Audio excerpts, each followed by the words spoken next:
егер іш қатып қала берсе, енді үлкендерде әртүрлі дәрі іше салуы мүмкін, ал кішкентай балалар дәрі іше қоймайды. Сондықтан да балаларға тәттірек нәрсе ұнайды. Сол үшін де мен сіздерге қазір екі түрлі жемісті айтамын. Осындай іш қатып қалған жағдайда өте оңай шешіле кететін.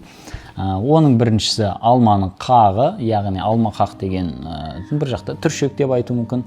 Соны аласыздар да қайнатасыздар, және сол қайнаған су, жаңағы сокты, шырынды сүзіп алып балаңызға ішкізетін болсаңыз, іш қатуы лезде тоқтайды. Екіншісі өрік. Өріктің де дәл солайынан қайнатасыздар да ішесіздер. Осы екі жемістің согын алып ішетін болсаңыздар, кез келгенінің ол балаңыздың іш қатуы болса, лезде 2 сағат 4 сағат аралығында шамамен тоқтатады. Осы емді қолданып жүріңіздер. Пайдалы болған болса, WhatsApp группаларға, чаттарға, туысқандарға жіберіп қойыңыз, және де парақшаға тіркеліп қойыңыз.